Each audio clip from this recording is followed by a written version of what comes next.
नमस्कार दोस्तों, मैं डॉक्टर करण सिंह। क्या आप भी अयोध्या जाने की तैयारी कर रहे हैं? आपको मालूम हो 22 जनवरी 2024 को रामलला की प्राण प्रतिष्ठा होने वाली है अयोध्या में। अब अयोध्या नगरी जो कि इतनी भव्य इमारत यानी कि राम मंदिर के साथ इतनी सजी धजी है, इस समय देखने लायक है, दिवाली जैसा माहौल है। पूरे देश में इसको लेकर बहुत उत्साहित हैं लोग और वो इसको एक दिवाली से कम नहीं मनाने को तैयार हैं। बहुत धूमधाम से मना रहे हैं, लोग जा रहे हैं। अगर हम बात करें कि रामलला के दर्शन से किन किन कंपनियों को ऑलरेडी आशीर्वाद मिल चुका है और हम में से जितने आशीर्वाद लेने जाएंगे उनको कितना आशीर्वाद मिलेगा और किस किस तरह से, वीडियो में बने रहे हमारे साथ लास्ट तक। और मैं आपको कुछ प्रीमियम टिप्स भी दूंगा कि आप इन्वेस्टमेंट किस तरह से कर सकते हैं। राम मंदिर दर्शन के लिए जाएं तो आपको कौन कौन सी चीज़ों का ध्यान रखना चाहिए जिससे कि आपको ज़्यादा से ज़्यादा आशीर्वाद की प्राप्ति हो सके। देखिए, अगर आप घर से जब भी निकलते हैं तो सबसे पहले आप कहीं ना कहीं ये सर्च करते हैं हमें कैसे जाना है। जब आप मोबाइल पे सर्च करने लगते हैं कि हमें किस तरह से जाना है, तो या तो आप इजी माई ट्रिप या मेक माई ट्रिप के थ्रू बुक करते हैं टिकट अपना। जब इजी माई ट्रिप के थ्रू अगर आप अपना टिकट बुक करें तो इजी माई ट्रिप का शेयर बढ़ेगा, क्योंकि वहाँ अभी 7,000 लोगों के लिए प्राण प्रतिष्ठा में एक इन्विटेशन आया जिसके थ्रू वो लोग जा रहे हैं। फिर भी अगले दिन से यानी अगले दिन प्राण प्रतिष्ठा के बाद डेली कम से कम 4 से 5 लाख श्रद्धालुओं के उमड़ने की उम्मीद है। अगले 2031 तक का ये प्लान है कि वहाँ पर जाने वालों की संख्या कई गुना तक बढ़ जाएगी। अगर इस तरह से श्रद्धालु वहाँ पर अयोध्या में बढ़ते रहे तो वहाँ पर जो बड़ी बड़ी बिजनेसमैन हैं जिन्होंने अपने बिजनेस डेवलप कर चुके हैं, ऑलरेडी कर दिए हैं, अगर आप वहाँ पर जाएंगे तो आप देखेंगे कि पहले से जो टेंट में रूम बनाए गए हैं वो ऑलरेडी बुक हैं। तो आपको क्या करना है उसमें से, अगर आप इन्वेस्टर हैं, आप इन्वेस्टमेंट करते हैं, तो राम मंदिर से किन किन कंपनियों को अच्छा आशीर्वाद मिल चुका है, किसी को मिलने वाला है, तो आप किन किन बातों का ध्यान रखें, किस किस कंपनी में आप पैसा लगाएं। वीडियो पूरा ध्यान से देखें, मैं आपको स्टेप बाय स्टेप बता रहा हूँ। सबसे पहला है IRCTC। अगर आप ट्रेन से जा रहे हैं तो IRCTC के थ्रू आप टिकट बुक करेंगे। दूसरा है इक्जिगो। अगर आप इक्जिगो से टिकट बुक करते हैं तो अल्टीमेटली आप IRCTC पर पहुँचते हैं।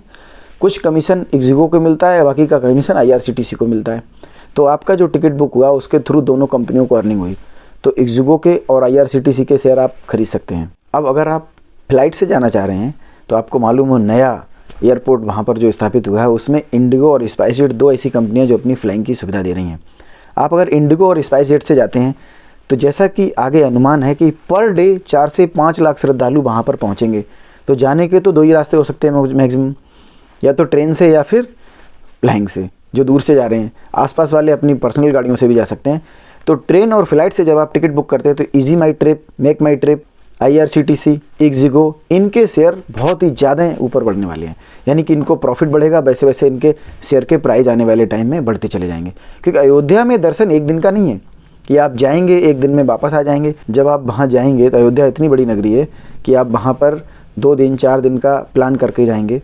तो इजी माई ट्रिप आपको प्लान बना करके देता है। आपने देखा हो कि बहुत सी कंपनियां हैं जो आपको पूरा पैकेज सेल करती हैं, इजी माई ट्रिप, मेक माई ट्रिप, इस तरह से आपको एक पैकेज बना के देती हैं। 2 दिन 4 दिन का ट्रिप देंगी और आप उसमें रुकेंगे, चाहे वो ट्रेन की सुविधा हो या फिर प्लेन की सुविधा हो। उसके थ्रू जब आप जाते हैं तो किन्हीं न किन्हीं कंपनियों से जुड़ी हुई वो चीज़ें हैं, यानी वो जो सर्विस है वो जिस कंपनी के थ्रू प्रोवाइड कराएगी उस कंपनी को भी बेनिफिट होगा। और अगर आप उस कंपनी का हिस्सा बनते हैं उसके शेयर खरीद के, तो आपको भी डेफिनेटली उसमें फ़ायदा होगा। उसके बाद आती है जब आप वहाँ पहुँच जाएंगे तो क्या करेंगे, टेंट में सोएंगे, फुटपाथ पे रहेंगे, या मंदिर के चारों तरफ भटकते रहेंगे दर्शन करने के बाद। जाहिर सी बात है, आप दर्शन करने के बाद कहीं ना कहीं रेस्ट करेंगे, रुकेंगे 1 दिन 2 दिन 4 दिन का जो भी आपका प्लान है। उतने दिन के लिए आपको होटल की बुकिंग करनी पड़ेगी। तो होटल्स में इंडियन होटल्स जिसने अपने होटल स्थापित कर दिए हैं, आप उनके होटल्स में रुक सकते हैं। कामत होटल्स, वहाँ पर आप जा सकते हैं।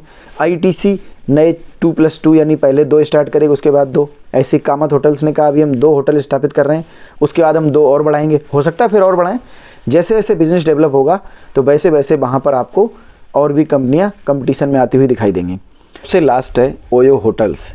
इस कंपनी के बारे में आपने खूब नाम सुना होगा और ये कंपनी अपना बहुत बड़ी होटल्स की चैन वहाँ पर खोलने वाली है, जिससे इसका एक्सपोनेंशियल ग्रोथ होने वाली है। इसका प्रॉफिट और सेल सभी कुछ बढ़ने वाला है। लेकिन ये कंपनी अभी स्टॉक मार्केट में लिस्टेड नहीं है। आप कल ही जाकर के इसके स्टॉक सर्च करेंगे आपको नहीं मिलेंगे। ये कंपनी स्टॉक मार्केट में इसी ईयर लिस्टेड होने वाली है, इसलिए मैं आपको बता रहा हूँ। क्योंकि इसका IPO आने वाला है 2024 में। इस कंपनी पर नज़र बना के रखें।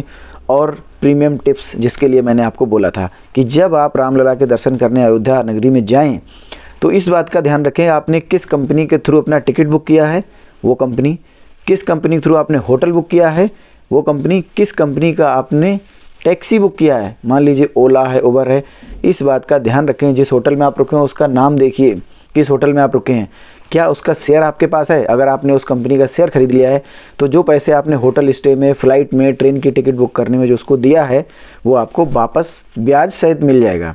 तो इस तरह से जब हम देखें तो रामलला के दर्शन के साथ साथ इन कंपनियों को भी आशीर्वाद मिलेगा और आपको भी ढेर सारा आशीर्वाद मिलेगा। और मैं चाहता हूं कि आप रामलला के दर्शन करने जाएं और आपकी यात्रा सुखद एवं मंगलमय हो। आप कमेंट करके बताइए आप रामलला के दर्शन करने कब जा रहे हैं।